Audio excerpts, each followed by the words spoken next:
Dude, Um, I'm ready to rock. So, what's up, everyone? Welcome back to another episode of Mind and Grind podcast, where we focus on mind, money, and motivation. My special guest today is a really great friend of mine, Alex Betancourt. What's up, my bro? What's up, my brother? Let's do it, man. Let's do it. I'm happy to have you, bro. Thank you for having me, man. Of course. It's a true pleasure, and I'm a little bit nervous. I'm not gonna lie to you, but I'm ready to get into it. Hell yeah, bro. Hell yeah. We're just gonna dive and talk, and it's gonna be awesome, bro. Yeah. But bro, I know you as a person, and we've known each other for some years now. But can you introduce yourself to the people so that way they know you and like your background and stuff like that? A little bit about myself. I'm Alex Betancourt. I've been in the mortgage industry now for I've been licensed. I think I wrote here since 2012. Wow. Specifically mortgages, I didn't start until 2016. Gotcha. But I've been in finance since about my 19 years old. I'm turning 32 next month. So it's been quite a while. It's been a nice long ride. I've learned a lot. Yeah. There's been a lot of ebbs and flows through it, and then you kind of just work through it. Exactly. I have my own team now. It's called the Beacon Mortgage. Yeah. I'm powered by the Mortgage Hub. I work under a great mentor and friend of mine, which is Michael Ortiz. Yes, sir. Super excited to be back home with him. Yeah, man. I met him. and He's a super awesome guy, man. Super awesome. Super down to earth. A fountain of knowledge. Yeah. A true friend, and honestly, like, life taught me that, to be a little bit more trusting, especially after experiences that I created in my own head. Oh, for sure. We can get into that a little bit later. yeah, definitely. No, but I can definitely relate to that, man. But so you're a mortgage loan originator. Mortgage loan originator specifically. I've, like I said, been doing it since 2016. Yeah. Kind of started my own team a little bit before COVID. I was already producing before on my own, but I was working for a top producer at that time. Nice. Really learning the ins and outs of, the industry. Yeah. I was truly blessed to get a lot of experience under him. He's kind of the person that I worked under that catalyzed the knowledge and the foundation that I needed to be able to have the confidence to go ahead and guide people on my own. That's awesome, right? man. And funny part is that my mentor was present from day one. Yeah. He was actually the partner of the person who I worked under. Wow. And has, worked side by side since then. So it's beautiful. It's awesome, man. No, it's awesome, man. And I've seen your growth too, and it's crazy to see everything just come around full circle. Yeah. It's awesome, man. So how like, can you kind of explain to people like what a mortgage loan originator is, and like also explain like the Beacon Mortgage? Yeah. So the Beacon Mortgage is more than anything my branding, right? So I'll start with the logo, the Beacon itself. Yeah. Mortgage loan originators, just like realtors, insurance agents, there's going to be a crap ton of them. Yeah. And you want to work with somebody that you trust, and that's going to help you guide you along the way. Exactly. So I chose the Beacon, a lighthouse, to go ahead and kind of say, hey, look, in a sea full of mortgages, look for the Beacon to guide you home. Yeah. Right? That's always kind of been my catchphrase. Yeah. I'm here to help you navigate those murky waters, whether you're a first-time home buyer, whether you're an investor. Yep. You could be seasoned or brand new to it. I'm happy to go ahead and walk you through the whole process. Yeah. That's the whole concept of the Beacon. No matter what it looks like in your perspective, I'm there to guide you. You always look for the light to get you home, right? I love that. And that's kind of like what the whole purpose of me using that as my logo. Yeah. It's something that I kind of relate to. In tough times, I've looked for, in my personal situation, it's always been God, the light, the universe, the love. Yeah. That's always been what has driven me to do the things and make the decisions in the way that I have. I love that. So, the Beacon was important for me to go ahead and kind of use a logo or an emblem to something that kind of like really personifies who I am at the end of the day at my core, and what I would like to build as a team ultimately. Exactly. For sure. And then a loan originator, what we do is very similar to what a realtor does. Yeah. We kind of marry you with a loan product and explain to you and, walk you through that process. Me now as working back on the broker side, what I do is also navigate between different banks to go ahead and get you the best offer. Yeah. I like to be as transparent as they come. I will present you multiple scenarios Yeah. that work and that are curated to what your needs are. For sure. That's the important thing that people don't know, is that there's retail and then there's mortgage brokers. Correct. And retail, you're only getting one product. The same thing if you're working with a State Farm or Allstate, like one insurance agent. Whereas with an insurance broker, you're getting multiple options. You can tailor it to their options. Correct. And their needs. So yeah, me personally, I love being a broker. I've been an agent in the past, and I don't think I'm ever gonna go back, to be honest. Yeah, I mean, look, I told myself that when I left the corporate world, I was never gonna go back. Mm-hmm.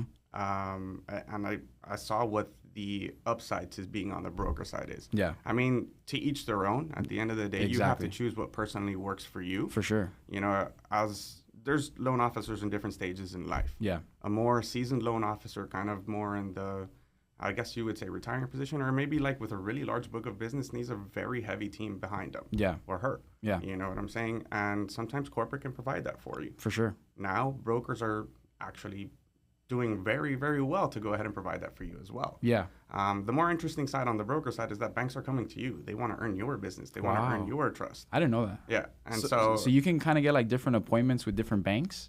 Yeah. That's awesome. And then they go ahead and offer you rate sheets based off of your production. You know, when you work with one specific lender, corporate kind of gives you the big, you know, hammer where they tell you what you can and cannot do. Yeah. There's a lot of red tape, but there's a lot of upside to it. Yeah. But like I said, to each their own, whatever works for you. At the end of the day, what makes you more comfortable and what allows you to kind of flourish and be able to better service the people that you want to go ahead and work for. Yeah. You know, that's the key ingredient. For sure. As long as you're doing it from a place of service, you know, and you're not doing it just to capitalize because you want to make more money solely, you know, that's truly, I feel like, what the biggest ingredient of success is always going to be. Of course. And those are the people that I want to surround myself with in my personal life and even in my business life. Like people that are really in it to be experts in their field, because I want people that know their shit, that's just not talking out of their ass, that's not talking on something that they just heard from somebody or something they saw online. Like they actually did their own research. They hit the books, they did whatever they called whoever, and they found out for themselves. So those are the people that I want to surround myself with, and that's why, you know, we're here together, and that's why I've always cherished our relationship, bro, because you're real as fuck. Like, real as fuck. And what I love too is that you actually took the time to learn the business. Like you worked under like a top producer for like a year or two, or like how long was that? 4.5 years. 4.5 years, which is the crazy part. Yeah. So I feel like to be a good leader, you have to understand every position that entails what you ultimately want to get to. Yep. So that you can comprehend what each position takes. Exactly. You know, being a leader is difficult. I'm going to tell you very simply, straightforward. 1,000. You know, there's great leaders and there's a lot more shitty leaders at the end of the day. Yeah. You know, a lot of people who think that they're leaders. I mean, I myself at one point really thought that I was a great leader, but when I became one, truly, I really saw, I was like, man, my communication skills are horrible. Yeah. I'm not, you know, I'm a great producer. I know how to go ahead and I have strong work ethic and I know how to do these things. But for me able to go ahead and pass it down to somebody and show it to them and learn how they speak. It's tough. It's a whole different That's a era. whole new world. Yeah, it's a whole new world. It's a whole different arena, and you're dealing with another personality. And bro, at least for me, it's so much like, I just wish I can copy myself. It's like a fucking USB. I wish I could just like extract what I need to do and plug it into somebody else. Yeah. Or even fucking clone myself and just be like, here you go. This is the work ethic you need to have. Exactly. You know, but that's not something that's doable, and that's just not reality. Yeah. You know, we're human beings, and it always goes back to that attitude of servitude, which is something that, you know, life has been ingraining in me left and right. I love that. And just it's been more humbling, but we'll kind of get to that point. Yeah. I went on a tangent there. No, you're good, bro. You're good. You're good. And don't even stress, bro. We're just talking. I forgot about these fucking cameras. Now I'm just no, looking I'm at not you. worried about that part, but I had it, you know, when you have that like thought. Yeah, that thought, and you're like, oh, I want to hit that, and you're I want like, to hit fuck. that, and then I veered this way. Exactly. It happens, but like the attitude of servitude is ultimately the best approach that I've seen for the best leaders to go ahead and take. Yeah. Right? It's like, how can I put myself in your position?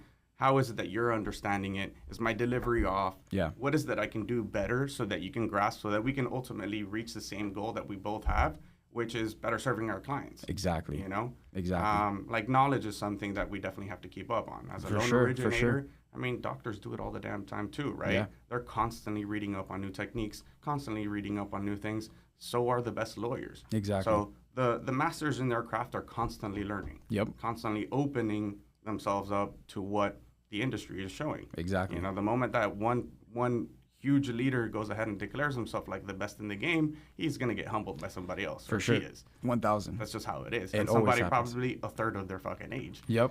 Happens every single time. Yeah, man. But, you know, it's interesting. It is. What we do is probably, it can be complex. We wear a lot of different hats. Yep. It's not only the finance side. I kind of have to go ahead and be your therapist sometimes. Yeah, man. I have to be your best friend. Yeah. Sometimes I have to play devil's advocate and bring you down from, the heavens that you're in and, bring you down to reality, because at the end of the day, 2 + 2 is always going to be equal 4. Yep. I could put a bow tie on it. I could, give it a blowout. Give it whatever haircut you want. Yeah. It's still going to be a fucking 4 at the end of the day. Exactly. And that's literally something I tell almost 90% of my clients. Yeah. I'm not here to go ahead and sell you the dream that you're going to be able to purchase exactly what you want up front. Yep. I'm happy to go ahead and show you the ways that you can get to those goals, but this is the reality of the picture of what we have available. Yep. And if this is not something that you agree with, or maybe we just don't click. Yeah. There's like I told you before. There's a sea full of mortgage lenders out there. Exactly. If I'm not your cup of tea, or if my beacon's just not shining light bright enough for you, yeah, by all means, the door's open. Exactly. And it's always open to come back as well and get a second opinion. Yep. That's what it's there for. Yeah, man. No, but that's awesome. And that actually kind of made me realize the importance of having a mortgage broker, because like, at least for me, bro, I go on Zillow and I just look at the price of the house and I'm like, okay, like it's in my price range. I can afford it. But people don't take into consideration insurance, property taxes, debt to income ratios, a bunch of stuff that you can other stuff that I don't even know about that you can probably dive into more. But I would love to talk about like just the importance of having working with a mortgage broker. So the importance of the mortgage broker at the end of the day, you have to, number one, I feel like in anything that you do, especially a big decision like this that impacts your pocket directly and your livelihood, you definitely have to work with somebody that you trust. Yeah. Somebody that you jive with. And some people are going to tell you, hey, look, I don't always have the best rates, but I have the best value and the best knowledge. Yeah. And ultimately, you have to decide if that's really true or not. For sure. So shopping around is completely normal. There's definitely a million laws for it. Yeah. The beauty of the mortgage broker side is that I shop around for you. Yeah. So at that point, I am giving you my best foot forward every single time. Exactly. And I'll tell you, hey, look, this is a reality, or hey, look, this is what we can do, or maybe this is how we need to structure this, do that. Yeah. But it's upon me to have those conversations with you in depth. I'm not trying to feed you a menu. Yeah. If you're looking for a menu, then I'm not your loan officer whatsoever. Exactly. Yeah. And that's what people get fed all the time. Like constantly. Even for me, I work with some mortgage brokers, not to shit on any mortgage brokers, but just to even get someone on the phone. Everybody has their own process. Yeah, everybody has their own process. Yeah, but at least for me, I like to talk to people on the phone, and even some mortgage broker, not even brokers, but mortgage agents, like on the retail, just to get a hold of some people is really tough. Yeah. Yeah. I mean, we also come from a society where it's everybody really wants to make themselves really, really important. It's true. Sometimes they'll ignore calls or just block off shit. It's true. I always like to at least get into the habit of sending a message. Hey, look, I've got a scheduled call right now. I'm on a Zoom, whatever. Yeah.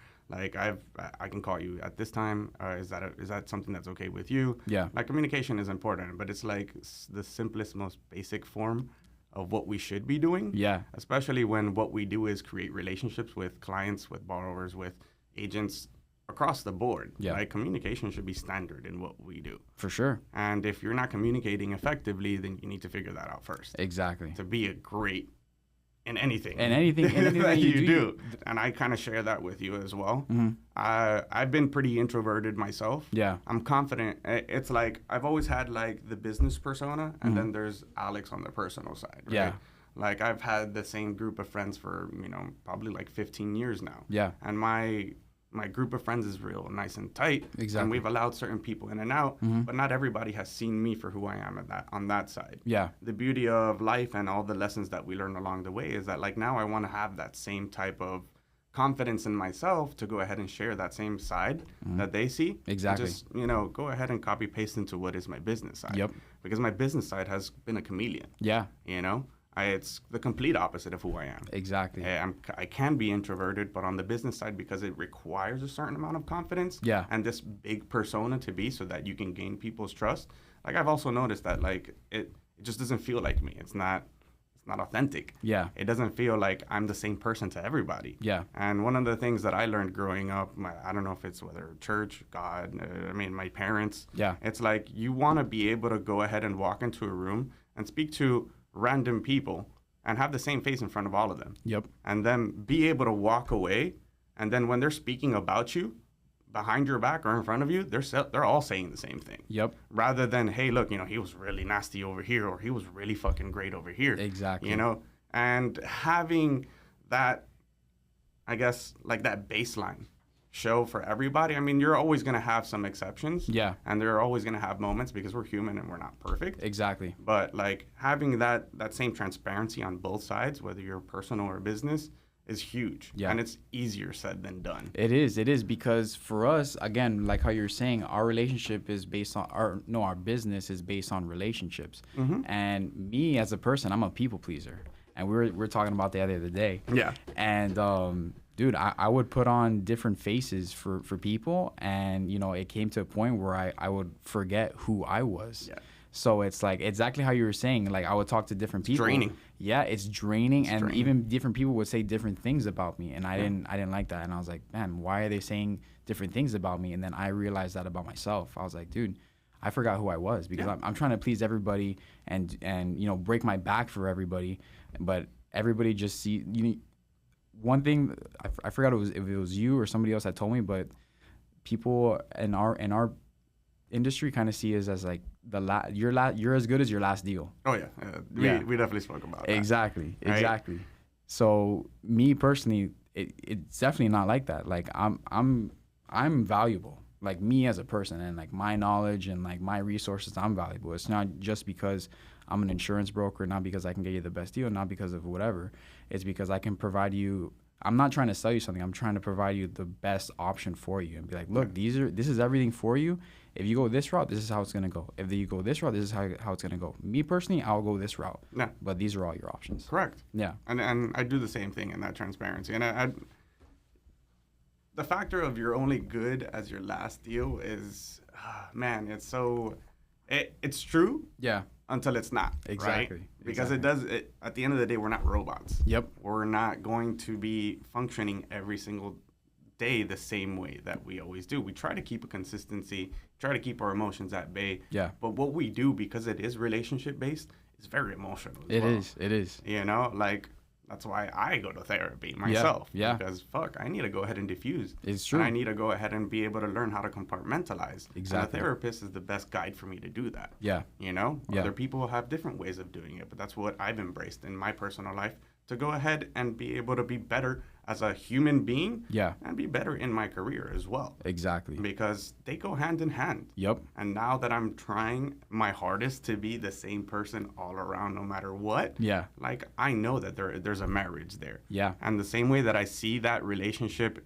in like a relationship with my partner, I gotta feed it, I gotta nourish it, I gotta strengthen it in every way I can. Exactly. So I gotta put in the work and put in the effort. Yeah. To make sure that the marriage with myself, whether it's personal or business, is always going to be as consistent as possible. Exactly. And keeping myself accountable and asking the people that I have all of these relationships to keep me accountable. For as sure. well, For sure. Which is probably one of the harder things to do in what we do. Yeah. Is say, hey, look, I fucked up. Yeah. Tell me next time that I fucked up, but tell me also how I can do better. Exactly.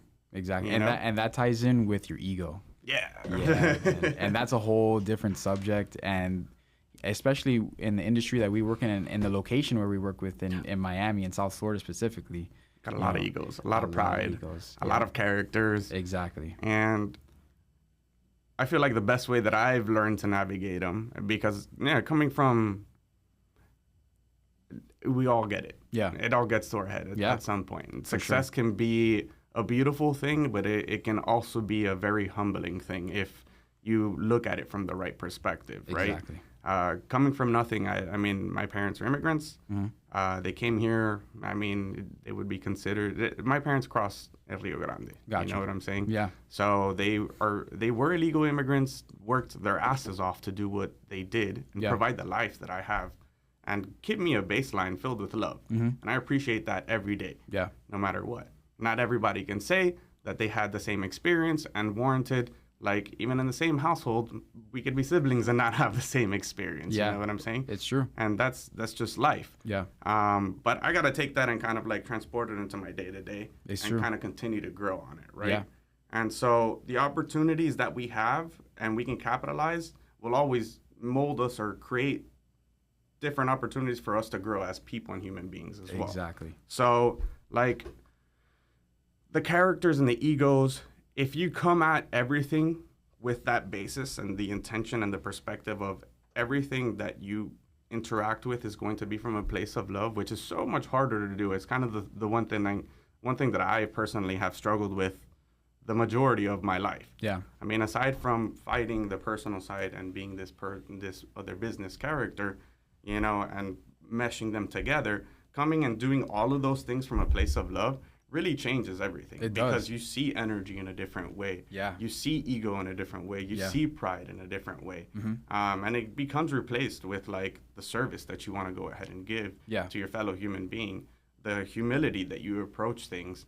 And honestly, like ego and pride tend to go away when you start to go ahead and instill that. Yep. Easier said than done. I'm still what I feel like is in the very like grassroots stage of it, but I finally embraced it as my truth. Yeah, man. Rather than, you know, like talking about it, being about it, because man, fuck, like you learn to talk about a lot of things Exactly. in what we do. Exactly. But putting them into practice and showing action for it, that's the real hard part. Exactly. You know? And so, especially when you have so many combative egos, so many combative, like prideful people out there, but you can't sit back and just judge them for it, because then you're just paying attention to the noise and you're not focusing on what's important. Exactly. Which is looking right back at you in the mirror. Yep. Hardest thing that you could do. So I have a question, bro. How do you set up boundaries? Because let's say you're starting, you know, like you're realizing a lot about yourself, and you're also realizing a lot about other people. But let's say that there's people that you see that, you know, maybe they're not the best fit for you in your life, or maybe at that time where they are in their life, maybe it's not the best fit at that time. Like, how can you determine if, like, okay, do I have to cut this person off? You know, and because me personally, I like to think about, like, okay, who do I surround myself with? Yeah. And I know a lot of people, but there's only certain people that I obviously tell certain things that I trust 100%. Yeah. But how do you determine if, like, okay, I have this person in my life, like, maybe I should cut them off? You know, like, how do you kind of gauge that when sensitive right there. You mentioned the trust circle. There's always going to be that baseline trust circle where they're going to see you for the good, the bad, the ugly, and never judge you for it. Yeah. That to me is a very, very small circle. I don't think that for you to graduate to get into that circle, it's going to take a lot. Yeah. Especially because personally, my circle's been built and it's been set for a really long time. Yeah. But energy to me is extremely important, whether personal or a business relationship. It's true. And as long as I take care of my energy, and I guess my therapist went ahead and put it the easiest way. My therapist and honestly my cousin. Yeah. We had a lot of these conversations. That's awesome though. Kind of like spitballing and like really on the journey of like getting to know yourself. Yeah. It's like you're either going to look at people who charge you as charges or as people who drain you. Yeah. And you can balance which one depending on where you're at. Yeah. Self-awareness is huge on deciphering whether you're going to cut somebody off or not. Exactly. But I'm also a person that has been given a lot of opportunity because my pride and my ego has gotten in the way many times. Yeah. Specifically more with my circle of trust. Yeah. The people that I love. The people that I love dearly are the ones that probably get the biggest wrath from me. Yeah. You know? And learning to deliver situations and conversations with them has allowed me to go ahead and get better at, you know, navigating the conversations with the people that I'm on the verge of either cutting off or, you know, sometimes people aren't warranted even a conversation. Yeah. But to answer that question very simply, it's all about energy. Yeah. If we're on the same wavelength, it'll be present and we'll both know. For sure. For sure. Know? And if we're not, time, a conversation or whatever it is going to draw us apart no matter what. Yeah. Whether it's an event, whether it's a conversation, what have you. That's so true. Everything happens so naturally. Yeah. And if you let it, and it goes back to like kind of like leading it, and it sounds so corny, but like leading life with love, it's gonna be the best filter. It is. Because if you lead natural. In any other way, it's not with love. And love is everything at the end of the day. Take away money, take away mortgage brokers, take away insurance brokers, take away everything. At the end of the day, all we have is just the love that we can show to each other. Yeah. And that's it. It encompasses, you know, the basis of what I feel is like human nature. Yeah. Right? I feel like a lot of us were built with community. A lot of us were built to kind of like help each other out. And the society that we're in right now is, probably only focusing on yourself. Yeah. And I think that the focus on yourself is important so long as it's done with the right intention. Exactly. Right? Because action. No, to even switch it up, if you're not doing the right action for the right reason, you're not gonna get the result that you want. No, correct. And ultimately, like for those relationships where you feel like you're just not on the same wavelength, you have to.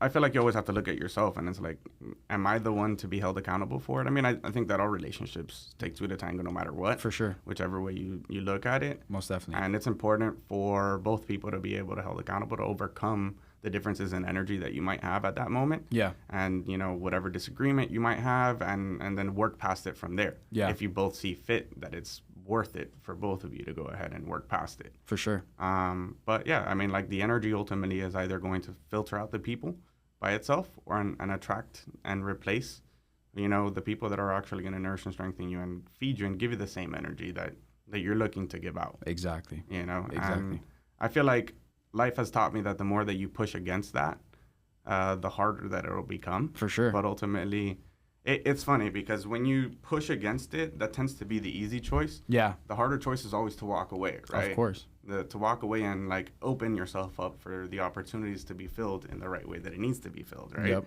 And we kind of touched base on that the other day. It's true. And it's life is filled with a lot of easy decisions. Yeah. And I feel like right now we're being programmed and taught that a lot of the easy decisions are okay. Yeah. But I think that as maturity sets in and real life experiences happen, like the hard decisions are the ones that are most worthwhile. For sure, because those easy decisions, it just gives you instant gratification. Yeah. Whereas those hard decisions, they make you think and they make you grow, and they completely change you as a person. Right. So now I've been looking for even harder situations. Like, put me in the worst of the worst. Like I want to deal with the angriest clients. I want to deal with the shittiest file. Like I want to be able to show that exactly what you stand for, bro. There's a light in any type of darkness, bro. There's a beacon anywhere in any arena, whether it be life, business, personal growth, anything. Yeah. There's always a light everywhere, and you just have to be able to want to go through it. Yeah. Because if you just want to shy away from it and be like, nah, you know what, I'm just going to do this because it's going to make me feel good right now. It's going to be a lesson anyways. Exactly. But like going through it with grace is probably like the ultimate goal. Yeah. But yeah, easier said than done. It is. Sure. It is. No, for sure. And then we can I want to touch on too for you, like, because I know you mentioned your therapist, your cousin as well, but who are those really like influential people that have really like pushed you and really got into you where you are today? I feel like I've been blessed with a lot of really great mentors in my life, whether they've been on the personal side, whether they've been on the business side, but they've always kind of like been very direct and had really deep conversations about, and focusing on me and giving me their life experience, Yeah. I've got quite a couple of them, I think that my father is probably the biggest mentor in life, and that's probably I think for me, my father is a very simple human being. Yeah. But he's filled with a lot of love. Yeah. And I look at him in a very different perspective now than I ever did growing up. Same. For me, his love growing up felt like a lot of weakness because men are not supposed to be as loving as that. Yeah. So emotional, whatnot. Exactly. And it's crazy because like the biggest thing that you fear is what you obviously inherit. Yeah. So I'm very similar to him, and now I can understand how it can be a real strength. It is. Right. And then I've had different people like my cycling coach and different coaches throughout, the fitness side that I've done. Like Pat, one of the things that he probably ingrained the most in me is proper preparation prevents poor performance. I love that. Right. And it's one of the things that like I've misworded it a million times, and I'm sure that it's a saying that he got it from somewhere else, but ultimately it's a seed that he passed on that has stayed with me today, even though I'm not cycling competitively like that right now. Yeah. But it's a great way to view everything in life. It is. Yeah.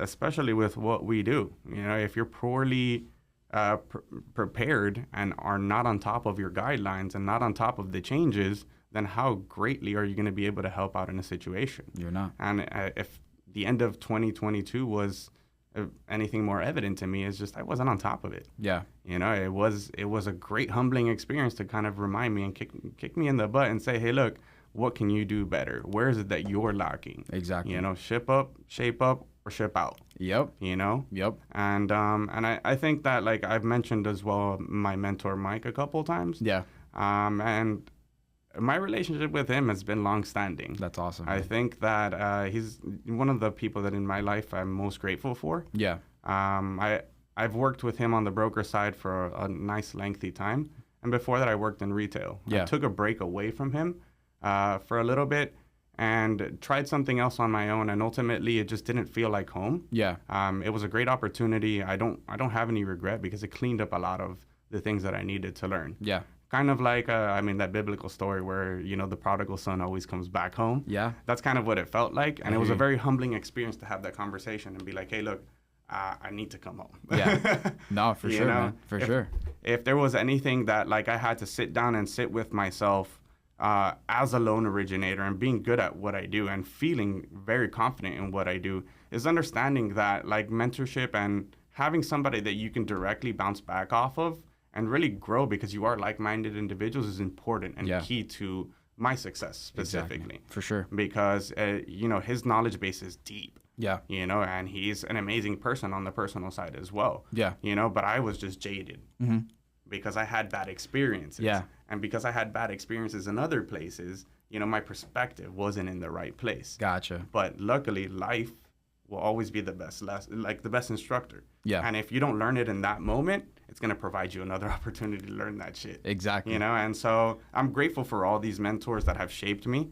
I'm grateful to still have many of them by my side today. Yeah. You know, like even on the personal side, it's somebody that was kind of key to my journey to lead me into what therapy was, my cousin Brenda. That's awesome. You know, and this is somebody that I grew up with. Yeah. That really pushed my boundaries into, like, who the fuck are you? Yeah, exactly. You know, trying to figure out who you are instead of, like, just, like, she probably saw you on your grind, like, yo, you're trying to do your shit, but remember about you too. Yeah. And it's just like, you're not this identity that you've created. Yeah. You're not just a loan officer. Exactly. That's what you do. Exactly. But, like, who are you as a person? Yeah. Because we see you as your family. Yep. You know, we know who you are. Yep. But, like, make sure that you don't lose that in everything else that you do. That's the biggest thing that I learned, bro. And that's something that I want everybody that's watching this video to take away. Like, if you're on your grind, if you're on your hustle, like, that's awesome, man.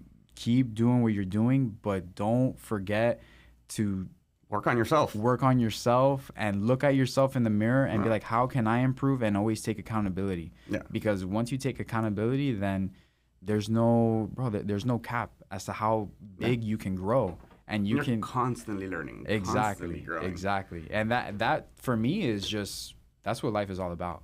Just learning, showing love to everybody, and being able to provide for the people that you love and provide for the people that are in your life. So, yeah, bro, for me, the biggest thing is accountability. Yeah, we got to be grateful for those people that are willing to take time out of their own lives to kind of come into ours and impact them. It's true. And we also have to remember it goes back to the attitude of servitude, and make sure that we share those, you know, little grains and little seeds and plant them wherever we can. Yeah. Whenever the opportunity presents itself. Because, I mean, it might seem insignificant, but shit, like one phrase, one sentence that you tell one person one day might change it completely. For sure. You know, and you don't even know that. Yeah. And that's the beauty of it. You're not looking for those moments, but you are creating them. The ripples are there. Exactly. No matter how small. You know? Yep. Because you turn one ripple and it goes into a wave, and, like, fuck, now you're seeing a pretty big change there. Yeah. You know, and it's a beauty. It's a beautiful thing to know that you were a part of it.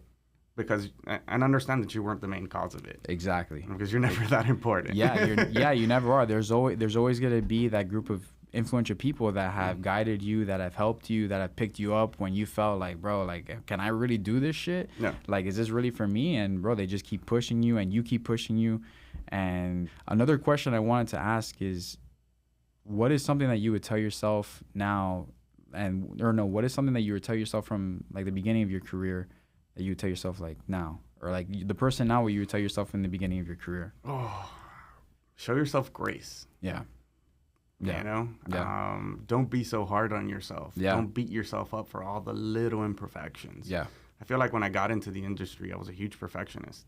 Oh, yeah. And a huge people pleaser too. That's me. You know, and it's difficult to kind of shy away from that when you've gone through life. You know, everything that, you know, scholastically has been all about perfecting, getting the perfect grade, getting 100% on test scores. Yeah. Like, it translates into your work ethic. Yeah. You know, one thing that I've been blessed is that even from the get-go, I've had great work ethic. And like, I'm proud of that. I don't give a shit. Yeah. You know, like, there's nobody that's going to outwork me except, you know, the person that's more successful than me. Like, Exactly. It's just the reality. And then that's the person that you can learn from. Exactly. Yep. And so, like, when I look back and learn how to compartmentalize, I wish I would have gotten into therapy sooner. Yeah. Kind of done the work to, like, really learn more about myself.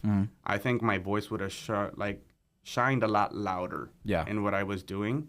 But I have no regret into the perspective and the stance that I took going into the industry. For sure. I think that because you learn to compartmentalize and learn to juggle so many different hats for different people, I definitely think that, you know, just to show myself more grace and learn to set better boundaries with people. Yeah. You know, and that comes with effective communication. Exactly. Exactly. You know, I came from a loving household anyways, but, like, communication wasn't the best. Yeah. For me, I always tried to be that mind reader. Yeah. I always tried to be like, okay, I think I know what this person is thinking. Yeah. Let me go ahead and do whatever I think that they think that they're gonna like, so that way they're not mad or they don't feel some type of way, which is definitely not the way you should do things. I'm gonna call that the chameleon effect. Yeah. You know what I'm saying? And it's really easy to do, especially when you're in sales, because you want to remain likable. But ultimately, if your goal is, I know, it goes back to, like, that attitude of servitude. Yeah. It's like asking all the right questions to really see, because it's so easy for us to assume so many things in our head. Yeah. And I'm not an author myself, but fuck, I've written so many stories in my head about, like, what I feel certain people are. Yeah. You know, and the best way to kill that idea or story or narrative that you have in your head is literally having a conversation with that person. Exactly. Just asking questions. You know, and one of the things that I've learned in the industry is really to have those conversations. Like, where is it that you see yourself in 5 years with this property? Yeah. Did you know that statistically, you know, your first home, you're not going to live in it for more than 3 to 5 years? It's true. You know, so what is it that you want to do and build after that? Yeah. Like, if all you really want is, hey, look, you know, here's your loan, have a good day, and don't want all the hard questions, then I'll pivot and I'll give it to you. Am I going to feel super fulfilled? Not really. Yeah. But at the end of the day, it's not about me. It's about you and not getting them what they want, but just making sure that you did everything that you could. Correct. To give them the best option possible. I'll plant my seeds. I'll give them the education that I have available. Yep. I got to make sure that I got to be on top of it on my own. Yeah. And if I go ahead and, you know, give you and plant a seed that a year later you want to go ahead and ask me about, phone's always available for those conversations. Yeah. You know? That's the way that I see it. So, like, looking back at me as a loan originator, and to who I am now, is give myself grace, don't be such a people pleaser, and you know, keep the grind. Yeah, man, keep the grind. Don't ever take your foot off the pedal. Nope. Like, the hunger and the ambition that I had then is very different than the hunger and ambition that I have now. My aspirations, obviously, I'm at a different point in life. Exactly. You know, like, it's what I want in my personal life is very different than what I wanted then. Yeah. You know, like, what I want in my business life, I didn't think that I was going to be able to get when I was there. Yeah. So, you know, it's just take it one day at a time. Yep. You know? Exactly. And just keep chipping away. Just keep chipping away. Exactly. Because me, I mean, you know this. I'm now licensed in Georgia, marketing out there, and it's very different because here in Florida, in my office, I get the most leads every month. I know a lot of realtors and loan offices here, but then in Georgia, I'm starting from zero, and I'm this big over there. So it definitely puts everything into perspective, and it just humbles you. It humbles you because it actually makes me appreciate the people that I work with more, because I'm like, man, you know, these people really trust me. These people really believe in me, and these people, you know, they're gonna fight for me. Yeah. So, and it took a very long time to build that, like a very, very long time. So, like you said, bro, just keep chipping away, keep grinding, because you're just gonna get further and further. I love that picture. It's like an old picture, bro. It's like this guy that's mining under, and he walks away, and then there's diamonds. Like, if he just hit like a couple more times, a couple more, yeah, exactly. If you would have kept the consistency, you would have hit the goal that you wanted. I always like go back to that picture, and I'm like, whenever I'm thinking like, man, you know, can I really do this? Like, even for this podcast, like, I would stutter a lot when I would talk. Even in like when I was younger, I would stutter a lot. I would always be quiet, and I would never want to be like in front of the camera, always behind the camera, because I would be like, oh, I want the video to look like this, but I'm the only one that can actually make it happen and make it look like this.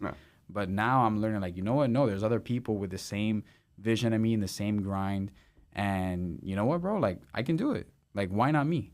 You get me? Like, why not me? Why just because I'm quiet, just because, you know, I feel some type of way about myself? Like, it doesn't matter. Like, I can still do it. And as long as you put in those actions, like, the results you're going to get are going to happen. Yeah, it's like you said, you chip away. One action compounds into another one. Exactly. And then it becomes a consistency, it becomes a habit, and then you just create it that way. Yeah. And it's a beautiful thing to have those circumstances or those events in life where, you know, you branched out into a whole completely different state. Yeah. And you see that the world is so different. It is, bro. You know, the way that we do business here and the way that everyone else does business is night and day sometimes. Yeah. You know? But that just allows you to go ahead and bring that and incorporate it into this. Exactly. And like that allowed me to learn a lot of it kind of plays into like making that switch from going to corporate, then broker, and then switching back to corporate. Yeah. For a little bit there, it did refresh me in so many different ways. Yeah. Cleaned up my act, allowed me to work in a different way, kind of changed the flow of things. Yeah. And allowed me to focus on the things that truly was important. Yeah. And I've taking that with me, and I'm back to my basics, but like learning how to rebrand that and grow it again. I love that. You know what I'm saying? So those moments in life that are there to humble you are also great opportunities for growth. Yeah. And we just got to capitalize on them every single time. For sure, bro. For sure. And look for them, honestly. Create those opportunities, I feel. Exactly. You know? Exactly. Because if you're creating them, bro, at least if you're putting yourself in that situation, something's going to happen. Yeah. Either if you create it or if shit just aligns. Like, bro, for me, I tell people luck is when opportunity meets preparation. Yeah. So like the world knows that you've been wanting this moment, you've been preparing, you've been putting in the work, so it's gonna give it to you. Yeah. And then that's the real test. It's like, all right, you ready for this? Yeah. And 9 out of 10 times you are ready, but then you just get psyched out. That fear always seems like the bigger giant, as opposed to like our own capacity. Exactly. Right, and it's kind of like that David and Goliath story. Yeah.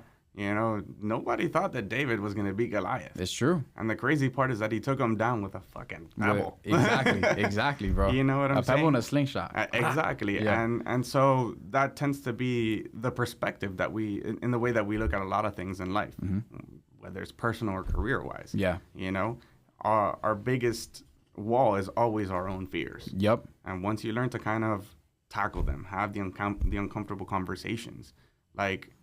that's also something that I would tell myself early on. Like, learn to have those uncomfortable conversations up front. Yeah. Because that's what opens up the dialogue for you to have the opportunity to set a boundary. Exactly. To set the right expectation. Exactly. You know what I'm saying? And it really changes the way that people view you and the way that you view them. For sure. Because it truly allows you to, you know, establish a little bit more line, a little bit more of a trust situation in that. Exactly. Especially in what we do, which is relationships. Yeah. You know?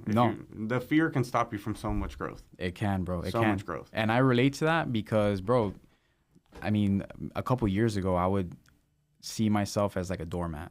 Yeah. Like, I would see myself as like, all right, I'm not working to make money. I'm working to make people happy. Yeah. And that's not the way you should work, because you got to make sure that I wasn't making sure that I was happy. Yeah. And now I'm putting myself first. Yeah. And now other people are seeing that.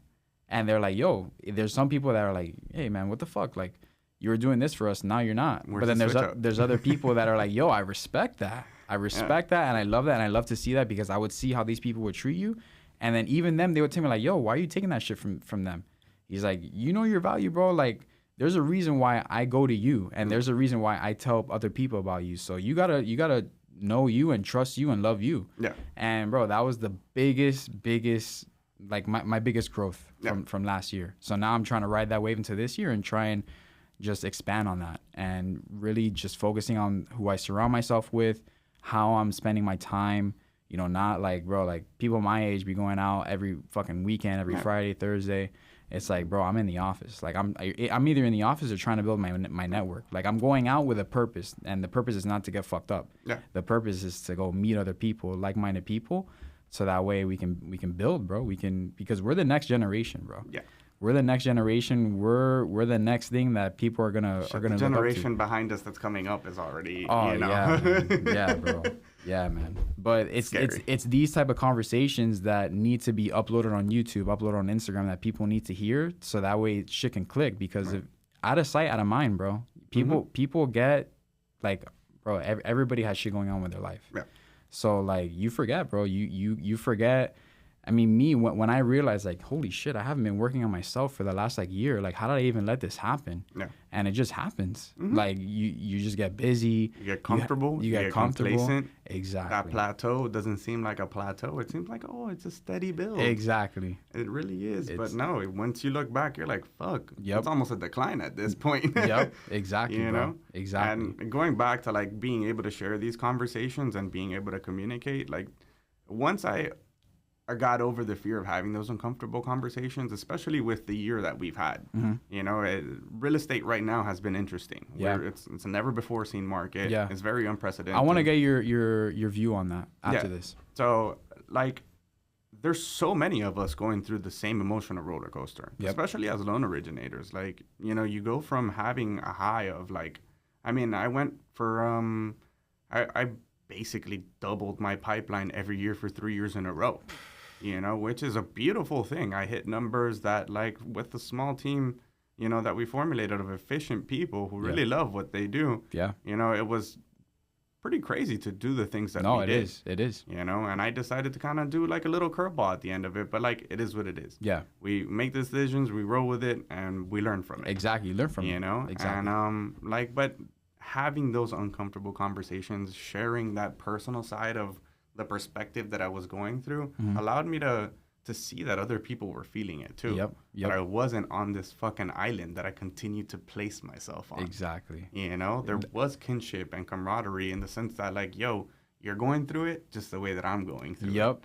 But like, you're not fucking crazy, bro. I feel you. Yeah. Exactly. Yeah. You know, and it's a beautiful thing to be able to share those experiences. It's true. Because as much as, like, closing a hard deal is a beautiful thing as well, those little moments in life are what really, like, keeps us pushing and growing. Yep. And that's what I look forward to in the day. I love now, that. you know, closing a deal no longer is, like, the epitome of my day. Yeah. You know, it's really, like, seeing what did I learn from my day? Yeah. What is it that I can pick up and teach my kids in the future when I have them? Yeah. You know what I'm saying? Like, those are the shit. That's the shit that I look forward to now. Exactly, bro. You know what I'm saying? Because ultimately, like, the ebbs and flows of the industry of what we are, success and losing it all is very, very real. Yeah. Money comes and goes. It's true. And, like, where we are in our industry right now is a lot of unknown. Yep. There's a lot of speculation. I mean, everybody has an opinion, just like an asshole. Yep. And I'm sorry to be so vulgar, but, like, that's just the reality of it. You can be as vulgar as you want, bro. Don't matter here.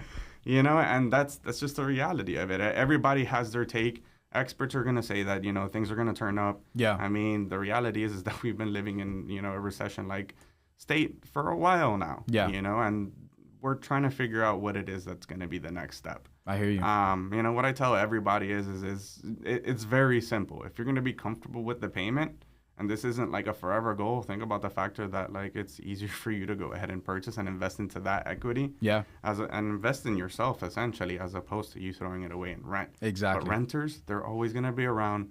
We're always going to need rent. Yep. Like, everybody's going to always need somewhere to live. Yep. So what's always stable throughout all the ebbs and flows of our economy, it's real estate you know, Exactly. at its core. Yeah. It's how you utilize it to go ahead and make you money. And, you know, I've worked with a lot of investors. I've worked with a lot of different, you know, walks of life. And I'm blessed to have learned from plenty of them. Yeah. And I'm blessed to continue to get the opportunity to learn from them. I love that. And that's honestly what I take away from the industry that we're in. Yeah. And, like, fuck, the market that we're in is tough now. It is, man. It You is. know? It is. But even me, whenever I have people tell me, like, oh, should I buy? I'm like, dude, what I'm doing right now is I'm trying to buy it, and I low-key want, not the highest, but, like, I don't mind a high interest rate because I know in 2 years, 3 years, I'm going to be able to refinance. And if I can afford it now, it's going to be even better when I can refinance and get a lower rate. And I'm going to be in fucking awesome position, bro. That's what I tell people. And here's the funny part about it. You mentioned a high interest rate right now, right? Like I had a client call me the other day who wanted to refinance. And she wanted to take cash out. She wanted to go ahead and fix a property up, Gotcha. what have you. The first thing I asked her, I'm like, what's your interest rate? Because refinances right now are very, very slim. Yeah. You know, most people in the last 5 years are still within, you know, the 2.5 to like 4.5 interest rate range. Yeah. And I'm the type of person who's going to tell you flat out, like, it's not worth it for you. I'd rather do a line of credit, which requires me to do the same amount of work. Yeah. But you can tap into your equity. Exactly. You know, as opposed to selling your refinance and putting you in a bad situation. Yeah. And the first thing I ask her, I go, hey, what's your interest rate? And she goes, oh, I don't even know. You know, and it's like, what is it that you really pay attention to? Yeah, your mortgage payment, right? Exactly. You know when it goes up, you know when it goes down, but you never cared what the interest rate was. Yep. Except for when you were actually purchasing. Mm-hmm. The opportunity is this. If you're comfortable making that monthly payment, and you can see yourself making that monthly payment for the next 12 to 24 months, even though experts say that we're going to be able to refinance before that, you know, then get into the mortgage payment. Exactly. Get into the home. Exactly. It may not be your most ideal home. Yeah. But you may also not have the opportunity to purchase. Exactly. And the thing again. that I tell people too is like, well, whenever you go rent a place, is it the exact place that you want? No, not really. It can be in a better location. Well, I was like, all right, well, what's the difference when trying to pick a house? There's no difference. None. It's just a little bit more money, but it's the numbers that scare people. Correct. But that's where, I mean, and that's the beautiful thing about you, that you explain, you know, the actual importance. And like, it's like, look, like if you go rent, you're throwing your money away in fire, basically. Yeah. It's the same shit. Whereas if you buy, you have something to your name, you can get something to your family. God forbid anything happens to you.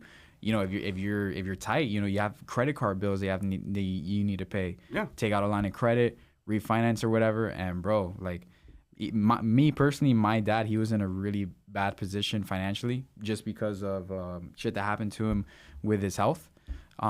So he had a lot of bills rack up, and he didn't have the best credit, but he owned a house. Yeah.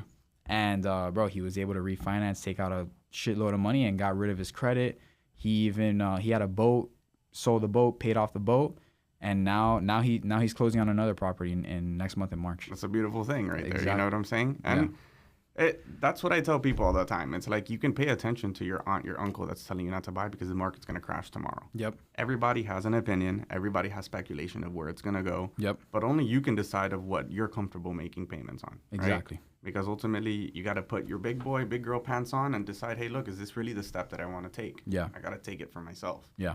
And it's either you capitalize and make that step forward into the, very fearful boundary and be uncomfortable for a little bit and sacrifice the things in life so that you can kind of get forward and look at it from the perspective of like, what's the game plan in the next 5 years or 10 years. Exactly. It's very difficult for people to start looking at that because most people can't see past their own face. Yeah. Past their own forehead. It's true. Like past their own nose, I think is what the saying is. Yeah. But like when I go ahead and have those conversations, it's like, it can either be eye-opening or it could be very intrusive. Yeah. Either way, I'm unapologetic about it. Yeah. Like, we're going to have that conversation. You have to. Because ultimately, I want to help you in the best way possible. Yeah. And you want to set the right expectation, too. 100%. Exactly. Because expectation is everything. Yep. Especially, and I'm not the person that, like I told you before, I'm not going to go ahead and paint this pretty picture for you. Mm-hmm.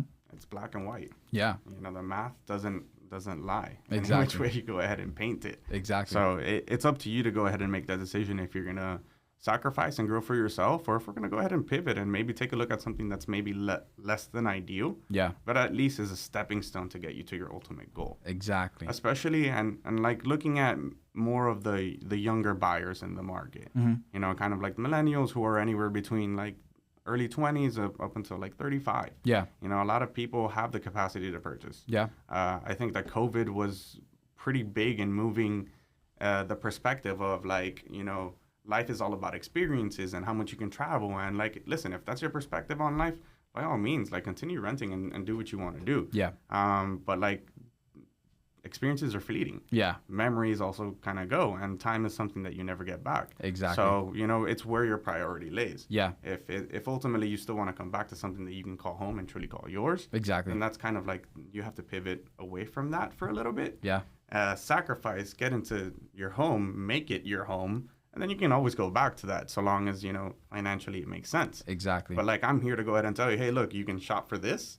and kind of be at the top of what it is, or you can shop here, and this is much more budget friendly, which won't kind of change your lifestyle completely. Yep. Ultimately, it's like you said, the decision's yours. Yep. But I'm laying out all the cards on the table for you. Exactly. And giving you the option to be as educated as possible so that you can make that informed decision. Yeah. Moving forward. Yeah.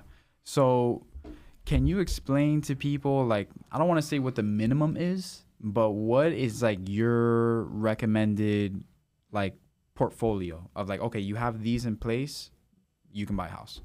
Like where do you recommend people to be? Like, how much money do they need? What's their credit score need to be? Because we can sit here and be like, oh yeah, you're eligible to buy, but I just want to make sure that everybody understands, like, okay, this is what I need to buy.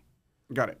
So, I mean, credit is obviously one of the bigger factors that everybody asks about. Mm-hmm. Hey, look, I get calls all the time where it's like, hey, I have less than stellar credit. Uh-huh. You know what I'm saying? And the reality is that you can buy with a 580. Yeah. Sometimes less, depending on your down payment. But the way that you view ugly credit or shitty credit is not the same way that I view it. Yeah. Right? So I've had people call me and say, hey, look, I have shitty credit. Like, it really went down right now. Yeah. And I pull it and they have a 700. And I'm like, that's pretty solid credit right there. Yeah, because I think the same way. And I love that we're talking about this now, because the same thing, I see like a 650, 700. I'm like, damn, it can be better. Yeah. But everything in life can always be better. Yeah. You know, but like, if you're in a position to do it, don't let your credit stop you from doing it. Exactly. Like, but what I'm saying is that, so with that type of credit, you can buy something. Most definitely. Yeah. You can buy with a 580 and above, depending on the different types of programs that are available to you, depending on your occupation, depending on what you can do. Gotcha. The beauty of the market and kind of like this little window that we're in right now is that less than stellar credit, less than perfect credit is still very much something that we can negotiate with. Yeah. Because right now we're in the in-between. Yeah. We're not in a seller's market like it was during COVID, where you had to have perfect credit. You had to have like this huge down payment. Yeah. Where you had to have like enough reserves to go ahead and offer above the asking price. Yes. You know what I'm saying? So and this window's going to close really fast too. Yeah. You're going to hear it all over the place. You know, it's kind of up and down. 1 week you're going to hear rates are going to go down 0.5%. The next week you're going to hear that the rates are going up. Yep. You know, but ultimately what it is that the window of you being able to purchase and negotiate a lot of things is what it's going to be closing. Yeah. So credit, we can go ahead and work with. I can also help you fix it. If you have high balances, I can tell you what to pay it down to. If we have the reserves needed to go ahead and get you the best interest rate possible by increasing that credit score. Nice. Definitely doable. Yeah.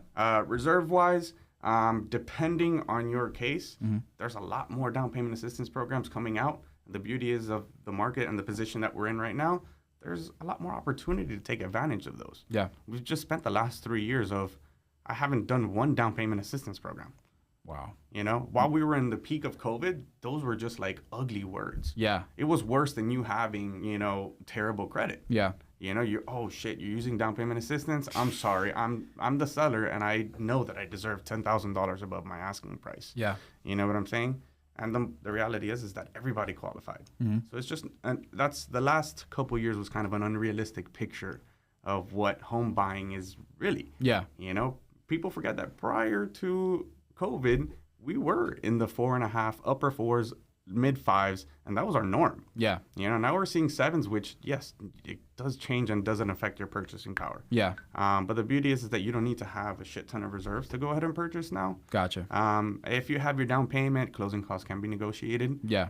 Having the right team, right lender, right realtor, right agent to make it happen. Yeah. And being able to communicate that with even the seller side. Market equilibrium is something that we're all trying to strive for, right? For sure. Everybody has to pay to play a little bit right now. Yep. So reserves is not like you don't have to have an extra $20,000. You can buy with just enough to go ahead and cover your down payment and cash to close. Nice. That's definitely something that you can do right now. And then ultimately you just have to have a realistic view. Yeah. I think that's probably the key piece there. Yeah, and realistic about like, all right, I'm buying a house. Like, all right, I can't be eating out. I can't be traveling. I can't be doing this. It's like, all right, I got to bunker down and just focus on my finances and being able to afford this house, because at the end of the day, this is what is truly important.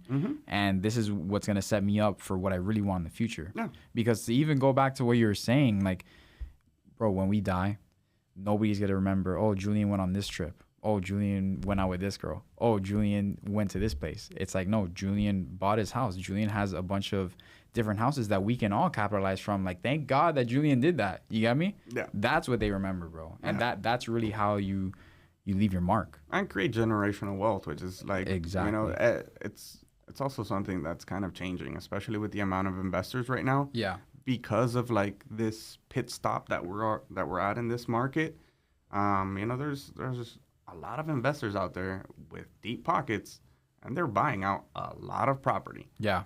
And the reality is that they're buying whether the rate's high or low. Yeah. They're capitalizing on the fact that, hey, you're afraid to buy, so I'm going to go ahead and offer under, and I'm going to get this. Exactly. And I'm going to hold it, and Exactly. I'm going to refinance it. Why? Because I have the pockets to do so. Yeah. And then when you want to rent it, I'm going to charge the biggest amount of rent that I can get away with. Because at the end of the day, I can. Exactly. Because I'm the one that's setting that threshold. Exactly. You know, because the rest of the market is where it's at as well. Yep. So it's like you pick your poison. Yeah. You can sacrifice a little bit and get into something that's not exactly what you want. Mm-hmm. You know, it's funny because people will compromise in so many other places. Yep.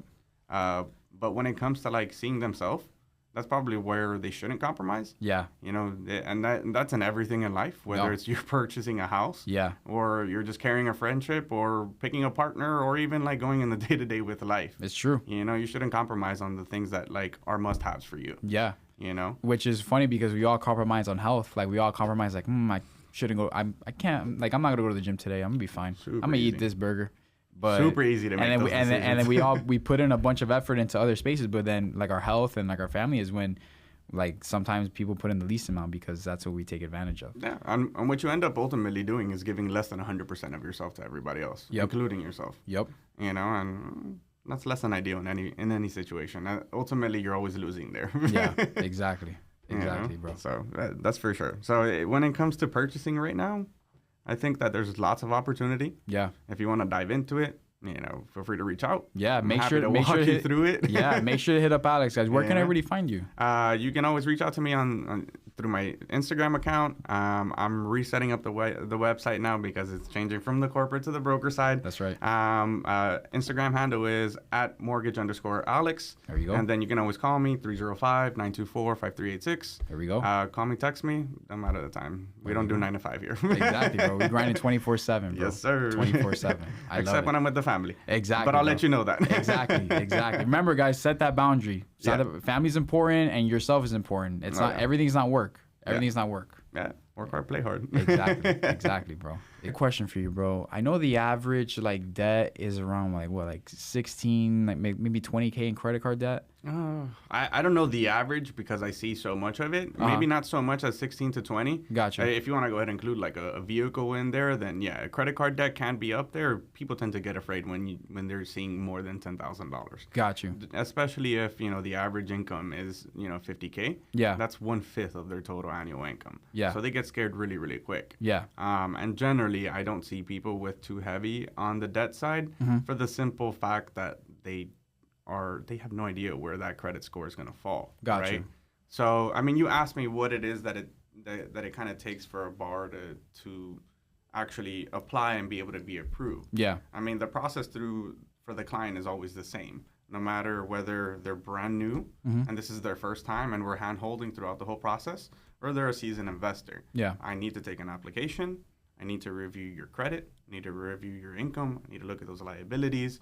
I need to see how all of that translate into what we look at or at your overall financial profile. Gotcha. And from there, based off of the questions that we kind of spoke about initially, sometimes I try to maintain that initial kind of conversation to like 5 to 10 minutes because if you start getting into the rabbit hole that is all the questions and doubts and concerns that they can have, you just spent, you know, an hour on the phone and never really got anywhere with them. Yeah. So like I like to keep it short, simple, straight to the point. Nice. And say, hey, look, we're going to go ahead and go over this when we go over your cost analysis and your loan options, where I'm going to go ahead and explain to you the differences between the loan products that are available to you. And at that point, any doubts, concerns, and questions, I've got a time slotted just for you. Nice. Okay. So that we can go ahead and attack any situation that might come up in mind. Yeah. So at this point, I'm telling you, fill out my application, provide me your documentation, talk to your aunt, your uncle, your grandma, who all bought, and make sure that they give you all of their doubts Yeah. and their opinions. Yeah. Because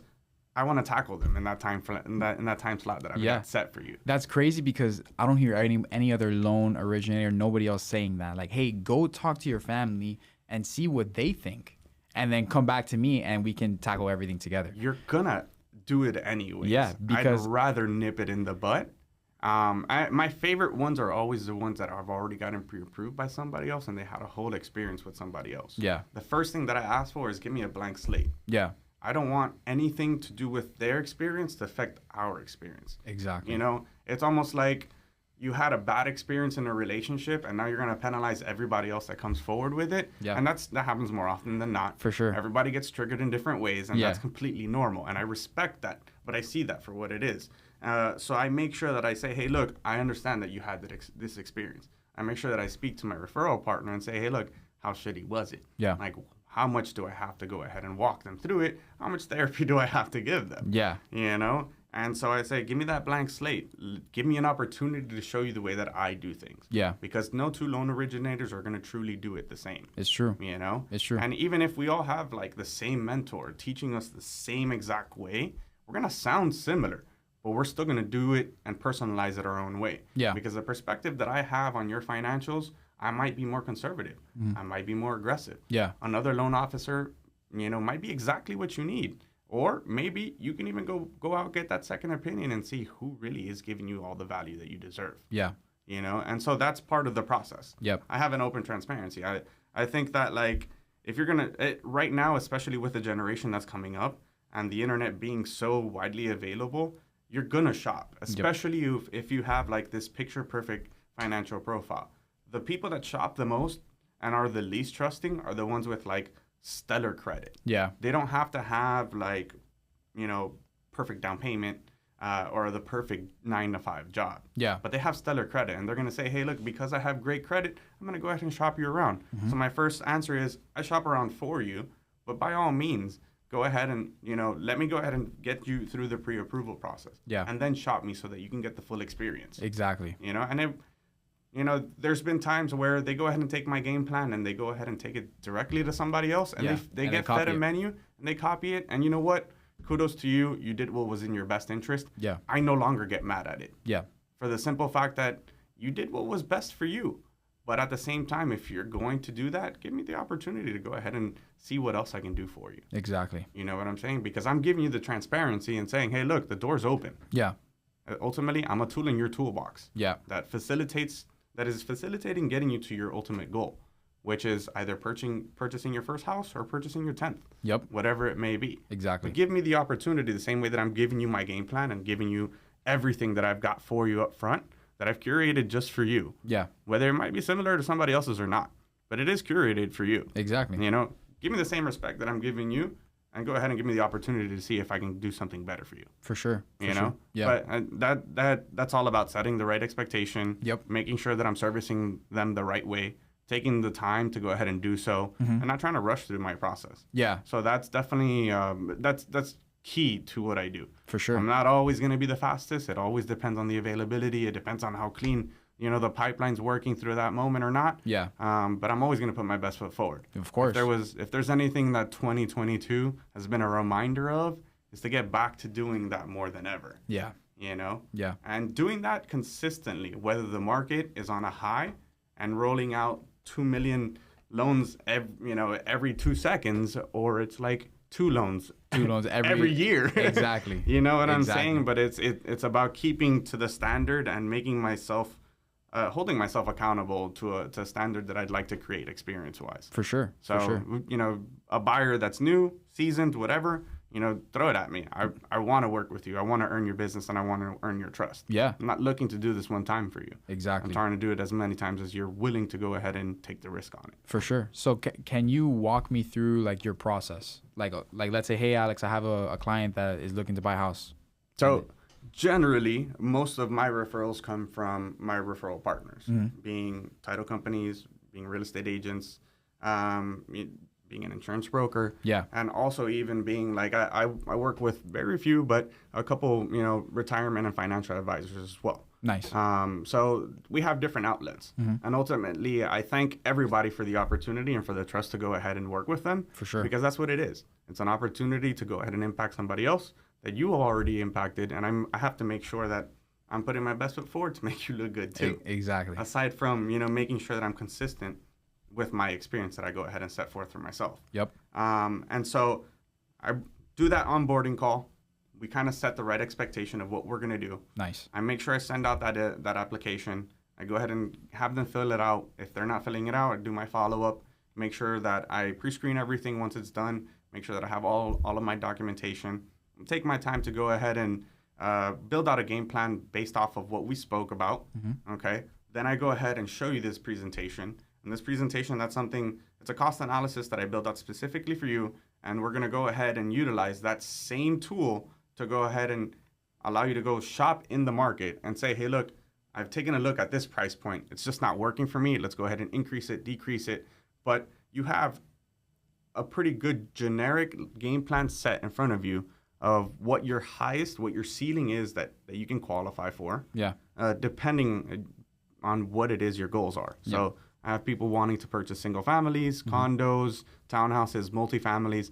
Depending on what you want to do is how I have to go ahead and, change that. Yeah.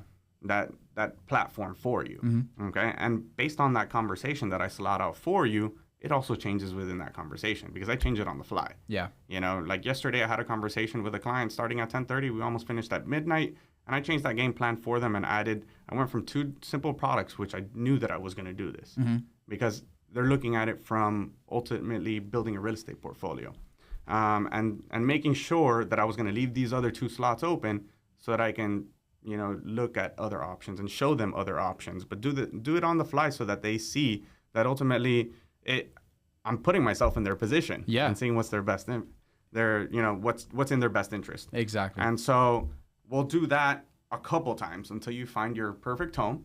We'll already have a game plan where you're as educated as possible. And then at that point, I start to set the expectation of what their loan process is going to be. Gotcha. But I make sure that I collect everything that I can up front. And it's kind of tedious. It's kind of annoying. Yeah. And if all you want to do is provide me like a pay stub and not even your driver's license, is something as simple as that. Yeah. Know that I'm collecting it up front because it's going to make the process while we're actually under contract so much smoother. For sure. It's the difference between, me kind of compromising on my process by taking less than what I actually truly need. Yeah. Which is affecting your end result experience. Exactly. And so when I go ahead and compromise just because, hey, look, this is all you can go ahead and get me, and you're not giving me everything that I need, there's always a little bit of wiggle room for it.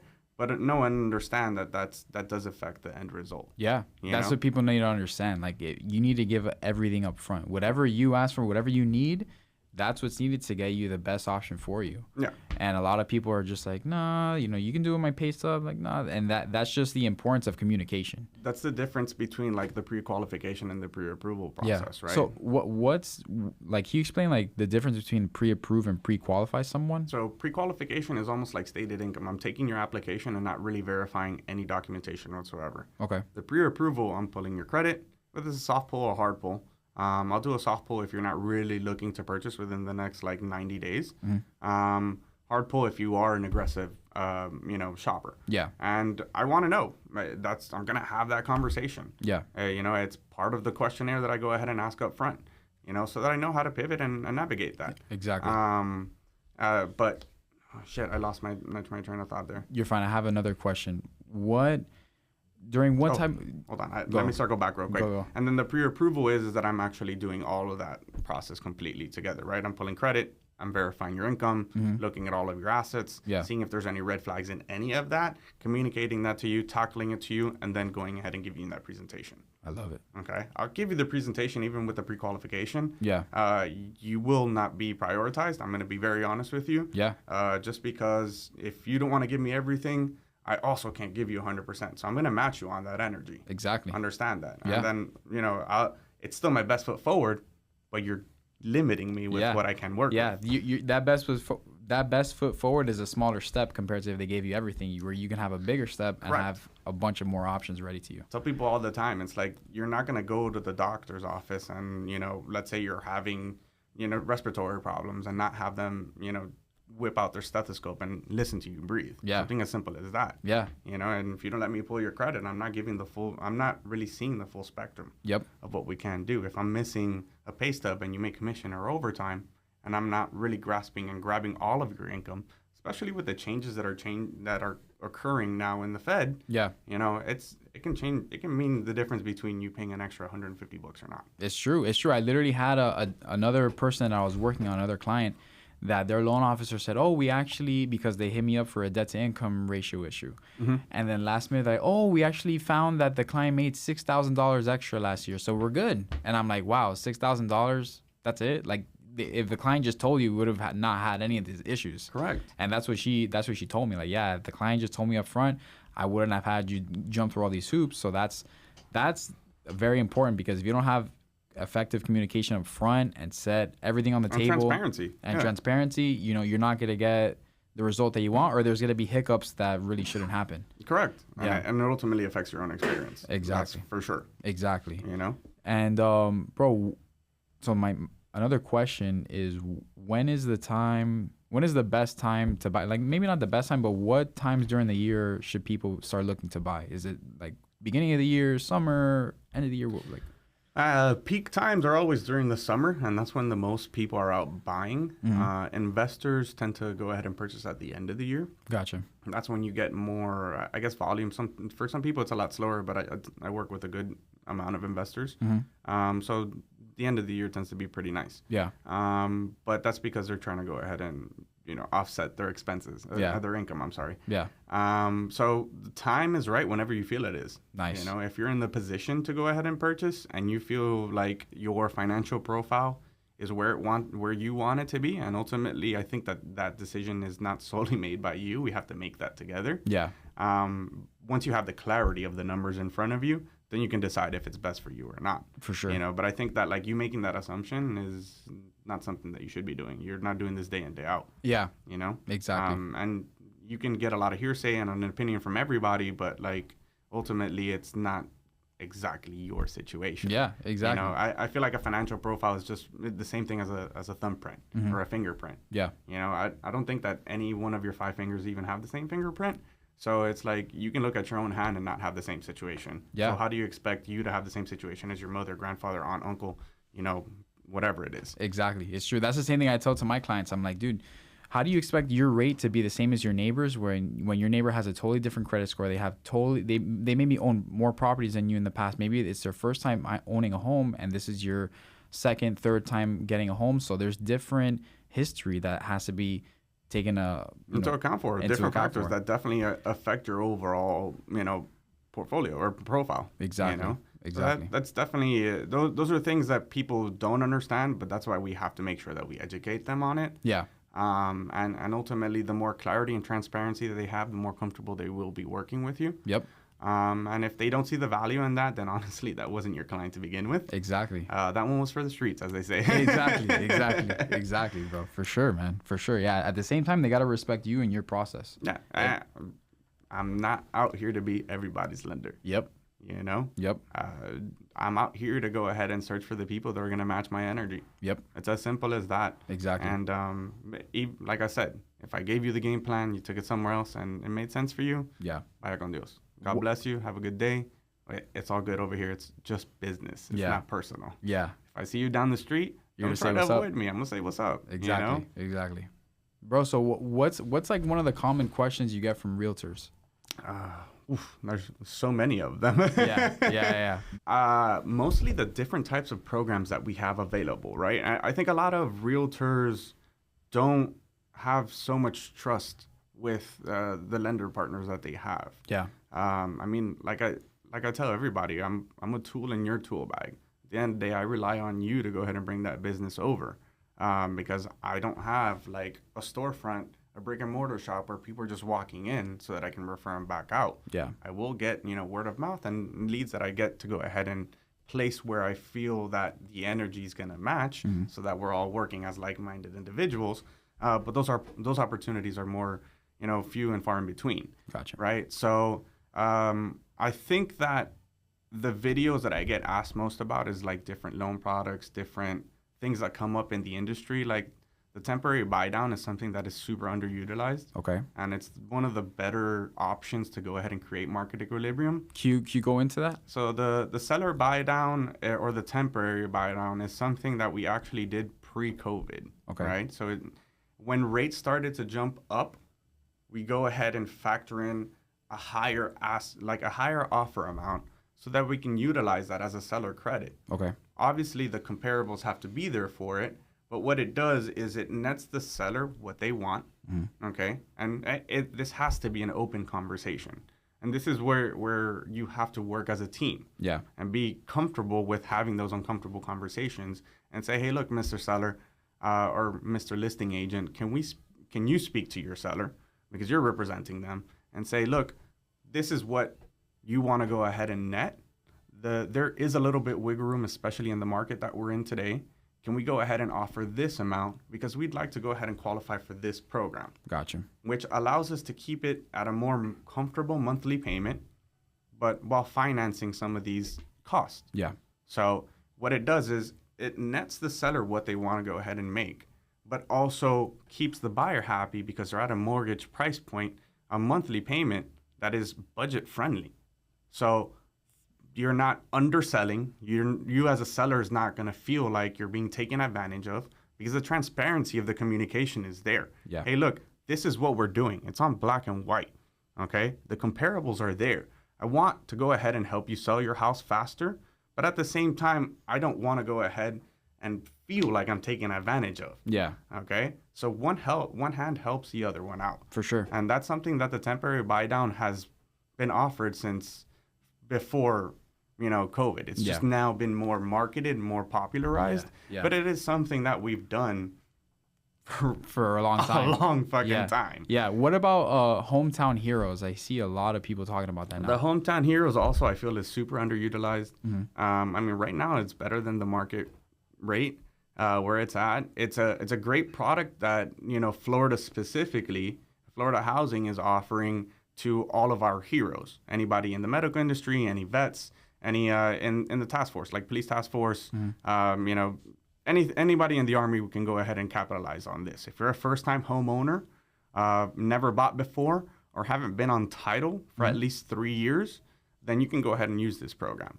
What it'll do is it'll give you 5% of the loan amount, right? And you only need to be within at least a 640 credit score to qualify for this program, aside from a first-time home buyer. Wow. Right? And so, I've had buyers come in and purchase with as little as $4,000.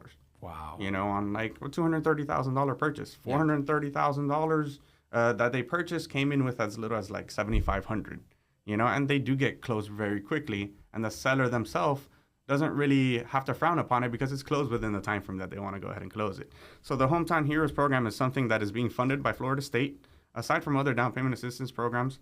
That is a tool that will help you get into a friendly rate, a more competitive mortgage insurance because it is tiered lower most of the time, depending on what your income is and where you fall into that bracket. And it is something that can help you purchase with as little as $10,000. Wow. Which is something that like your aunt and uncle have been talking about for years. Oh, I bought, in 2002 with $5,000. Yep. Nothing that you can hear about in this market. But like the Hometown Heroes is a program that allows you to do that. And even if you have the reserve, I qualified a sergeant the other day for an $850,000 purchase price. Buddy is putting a hefty down payment. I showed him the difference between the temporary buy down and the Hometown Heroes because it's my duty to go ahead and show him the differences between both. Yep. And educate him. Ultimately, the Hometown Heroes in this case, because he was getting the full $25,000, wasn't going to offset or be cheaper on the monthly payment as opposed to a temporary buy down. But he went from wanting to put 30 to 40% down to be willing to go ahead and do 25% down, have more money in his pocket to go ahead and fix up the property because anything that you purchase right now, it's not going to be ideal and you're always going to want to put your personal touch. Nothing's like turnkey right now, that's for sure. Exactly. And you went from willing to put $40% down on an $850,000 property to putting 25% down, having enough reserve to possibly, build your, real estate portfolio in the future and save money. Yeah. But you had the upfront information and education of what programs are available to you. Whether you use a seller buy down funded by yourself or the seller, or you utilize the hometown heroes. Yep. You That's know? why it's so important to know who you work with, bro. Yeah. And to know that who you're working with actually is knowledgeable Yeah. and actually knows what the fuck they're talking about. Yeah, and it's a beautiful thing when Yeah. when those things come together. Exactly. Like, so what is something that like, let's say somebody's looking to buy a house, what is something that they should look for in their mortgage broker? So they need to look for 3 very important things. I mean, I'm going to say 4, actually. Realtor number 1 is going to be a representation of yourself. Most people think that they have to pay for it. Realtors get paid by the seller. Yeah. Okay. So make sure that the person that you're picking is somebody that has the same vision that you do. Gotcha. Right? You're aligned in that sense. Has a very clear understanding of what you expect for them to find you. Because ultimately what they're doing is sifting through a bunch of properties out there, even though the inventory is limited right now, but they're your eyes and ears out there to see what it is that they can get you into. Yeah. Right? Get yourself a proper mortgage loan officer, one that's looking to go ahead and cater to your needs. Have a conversation with them. See if you like them. See if you can trust them. See if and test us out. That's what we're here for. Yeah. You know, a 5 to 10 minute conversation with a handful of loan officers will give you a pretty good picture of what we do and what we're willing to do for you. You know, bring on the competition is all I can say. I love that. Have a good, solid insurance agent that's going to go ahead and do everything that they can to get you the best policy Yeah. for the lowest amount as possible. Yeah. And then title company is kind of a little bit of a toss-up for the simple fact that, you know, we all have our own relationships and we're going to refer them to you. And I openly go ahead and say, hey, look, I'm going to go ahead and give you this reference, and it's a point of reference. And I utilize them myself. You know, I'm happy to go ahead and share them with you because I trust them and they work like I do. Okay? And the title company ultimately is something that can either be picked by the seller or it can be picked by yourself. That one's a little bit harder to shop for. There's a lot of them. But ask us that are the real estate professionals to go ahead and make a recommendation and vet them as well. Yeah. I mean, this isn't something that you're picking every day. You're not picking out a T-shirt, you know, at Macy's or whatnot. Exactly.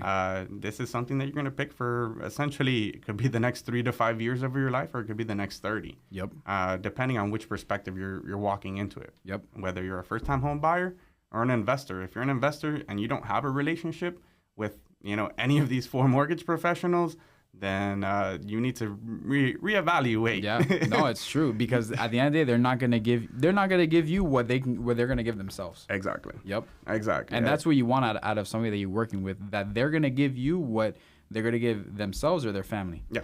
Yeah. And that's what I tell to my clients. I'm like, look, you know, I'm giving you this option because this is what I would get, or this is what I would give to my mom, give to my dad, get to anybody in my family. So I'm telling you, this is the way. Yeah. And people can either take it like and be like, okay, I'm gonna trust you, or they'll be like, okay, I'm gonna, you know, shop around, which either or is fine. But at least for me, now if I get that pushback, it's like, okay, maybe they didn't trust me. Yeah. Yeah. And I think that's super important. Yeah. Right? You always have to look back and say, hey, look, well, where did I go wrong, or how can I do better? Yep. You know, I've done it myself. I've called out realtors that I've fallen off with, and I say, hey, look, where did I drop the ball? Yeah. And I'm not reaching out to you to recapture your business. If you're going to give me that opportunity, I'm grateful for it every single time. But just let me know what it is that I could do better. Yeah. You know, I'm almost getting into the habit of it now, where I do call the listing agent and I go ahead and say, hey, thank you for the opportunity to work. Thank you for going ahead and choosing our borrower's, you know, deal.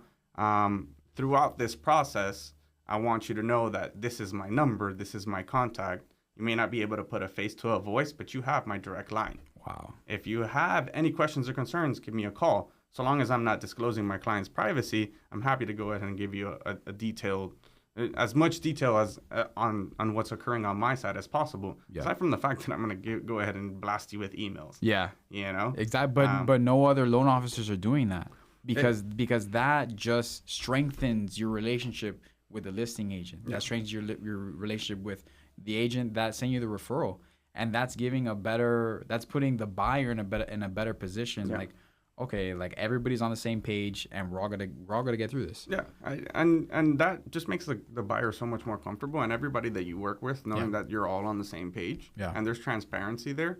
Whether they choose not to work with you moving forward or not, at least you set that precedent for them and they know exactly how you work. Our industry, as Miami is very big, and we do service all of Florida. I'm also licensed in Georgia. Correct. Our industry is tiny. Yeah. We know who the big players are. We know who's out there grinding. We know who's hustling. And our reputations are dear to us. Yep. And it goes back to that moment where we said that you're only as good as your last deal. So at that point, why not take that instance where you may have messed up, go ahead and own it, be held accountable for it, and reach out and say, hey, look, I fucked up 100%. That was on me. Whether it's my team or me, it's still a reflection of me. But tell me how I can do better. Because I don't want you to remember this experience as the sole experience as to, what my capacity is. Yeah. You know what I'm saying? I hear you. And that's a transparency that's so different. That's fucking awesome, bro. And you can have that conversation as uncomfortable as it is for you. It has. To hear somebody giving you shit like, oh man, you fucked up on this, and that. Yeah. But you know what? Now you own it. Now you have the right expectation and weak links that you can go ahead and work and tweak on for the next process. Yeah. And that's constant growth right there. It is, bro. Especially when you're in a moment where you're very complacent and you feel like you're on that plateau, check yourself. Yep. Best way to do it is always check yourself because there's always room for improvement. Yeah. Whether it's in your process, whether it's in your communication, whether it's, whatever it is, go ahead and search for it. Yep. Nobody's perfect out there. Exactly. It's true. It's So. true, bro. What made you choose this career path as a mortgage loan originator?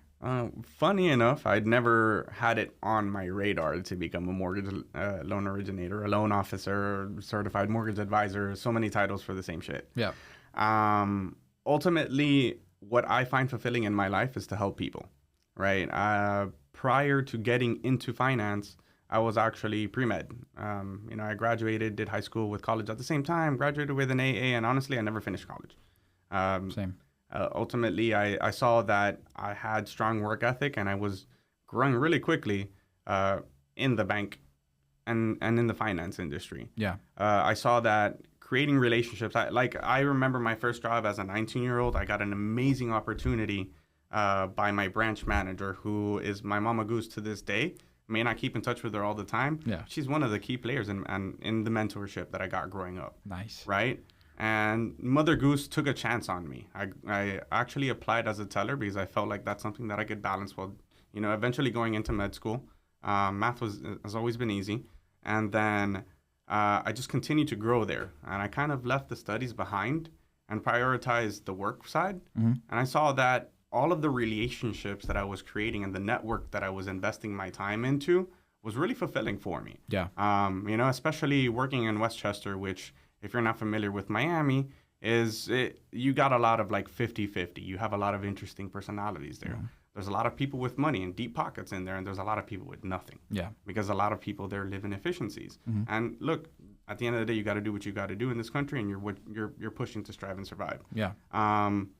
I was able to help a lot of people there out of their situation, and it was really fulfilling. And at that moment is where I pivoted, and I actually closed my first loan there.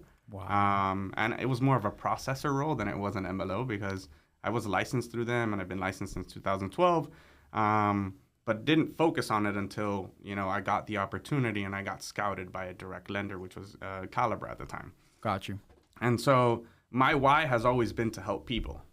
Me being pre-med, I wanted to do that, but I was doing it because my dad and my mom wanted me to be a doctor because how much pride would they have if they had a doctor in the family? Exactly. The first person to graduate university or college, which ultimately I didn't end up being. Yeah. But like the path from where I started to where I am today, when I look back at it, is in retrospect, it's extremely humbling. Yeah. But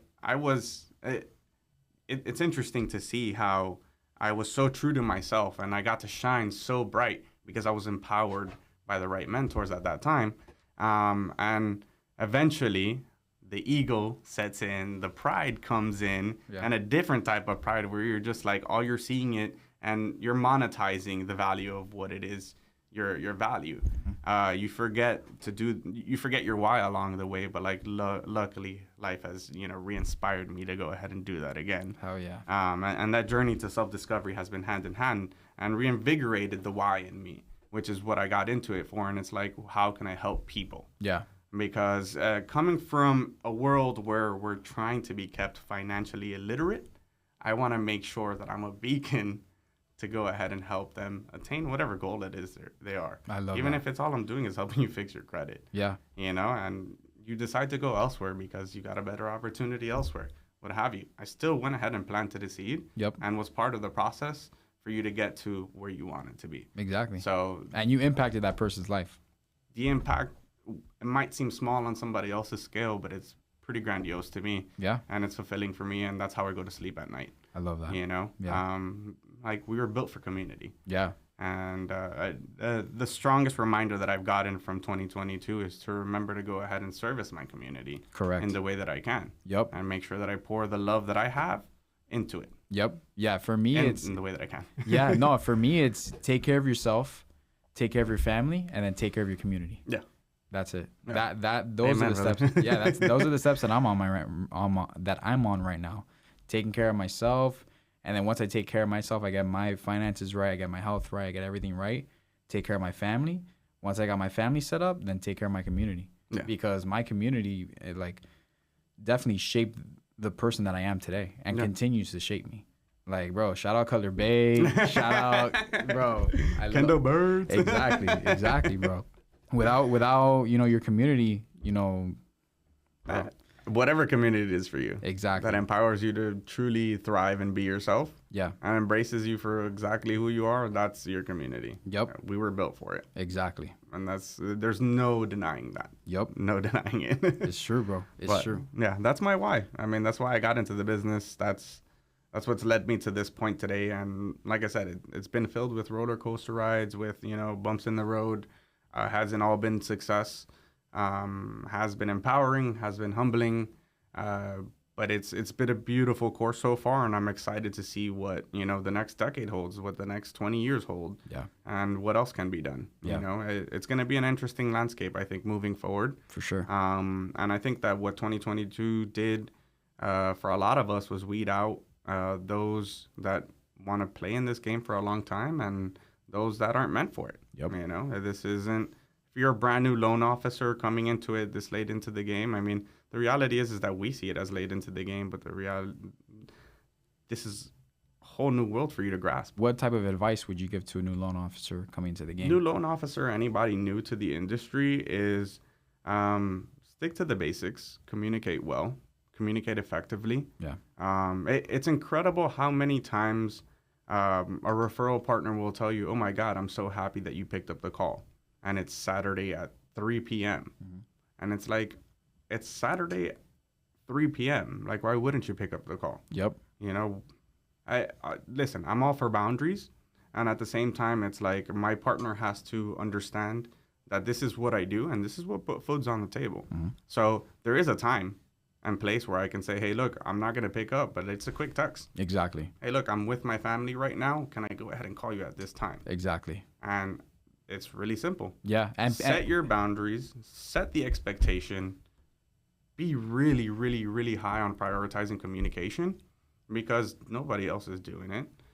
And it's so simple. It is. And as a new loan officer, really, really, really invest in the knowledge and the foundation of it. I love that. Make sure that you remain humble and you're the person in the room that wants to grasp everything and listen to everybody's opinion and then formulate your own. And then there's a bunch of different niches that we have within our industry. You can pick that. You can pivot, and you can always change. Mm-hmm. The landscape is ever changing, as you can see. The last 5 years, last decade has been proof enough of that. Yep. If you're a new loan officer, don't be discouraged by it. It takes some sacrifice. Yeah. Take some sacrifice and shit. Right now, we're in an industry and a lifestyle that, maybe just one income isn't only that. Maybe you have to have a side gig to go ahead and support what is your main income.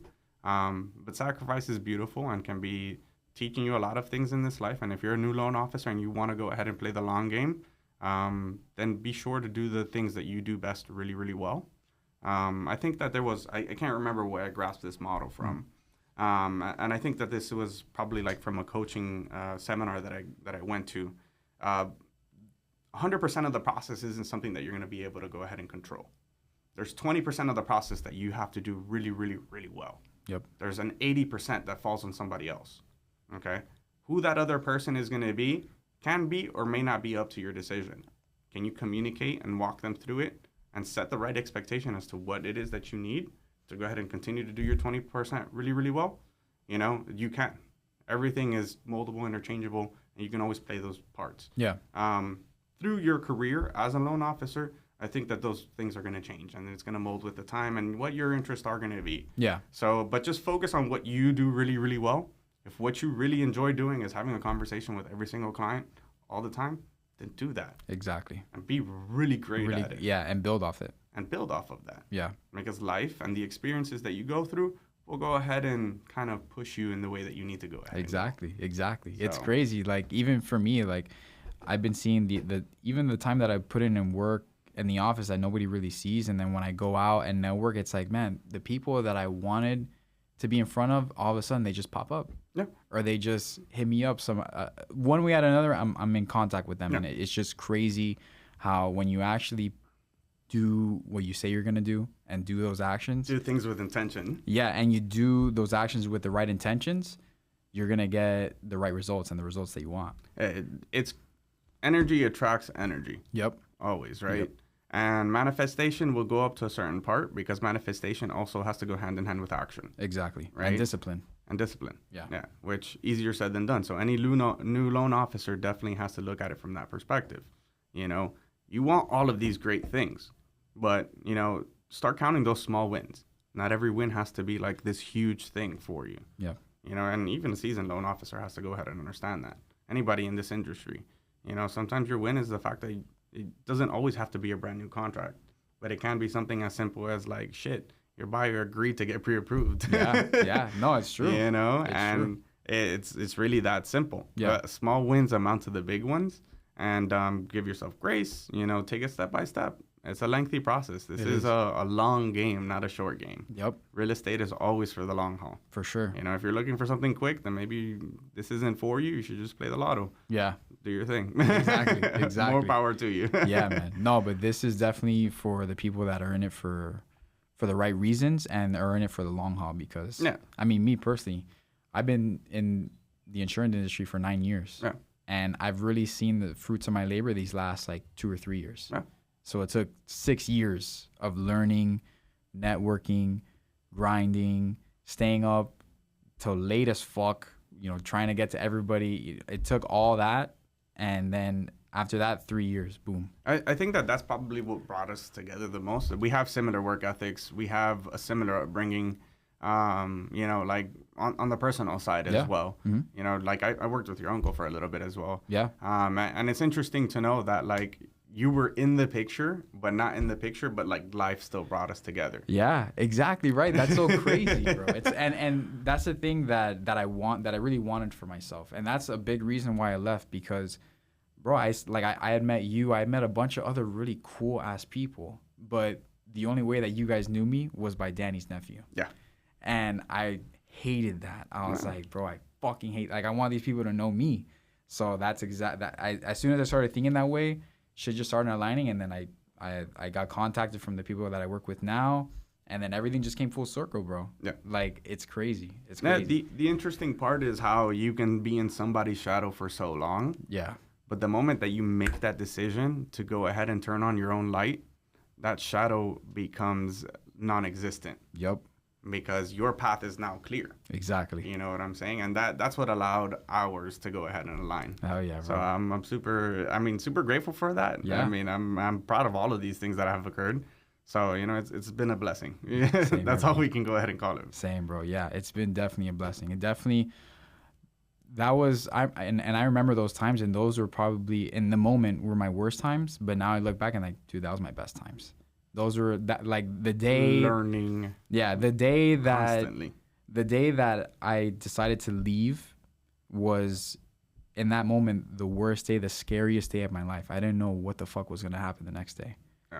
But you just make it happen. Yeah. You just make it happen. I had a similar experience. Like when I decided to leave from, this top producer's shadow, it was a scary step because within the same month, like I was producing on my own and I was doing pretty well up to that point.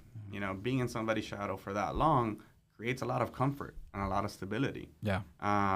But then I got to the point where I knew that I could do this on my own. And I drew that out a lot longer than it needed to be. And then COVID hits. Yeah. Within like a month. And you're like, holy fuck. Yeah. It completely flips everything upside down. You're like, even the way that you work. Yeah. Yeah. And then it was like this hunger reinvigorated. Yeah. And everything was a strong pivot and everything fell into place. Yeah. But it's just because I was in a position where, a little bit was luck, a lot of it was work ethic, and ultimately it worked out by the grace of God. Yep. Because, I got angels watching over me. My mama prays for me every week. That's right. And I'm grateful for them and everybody else that does that. Those are blessings that are unaccounted for on my part that I don't even know about half the time.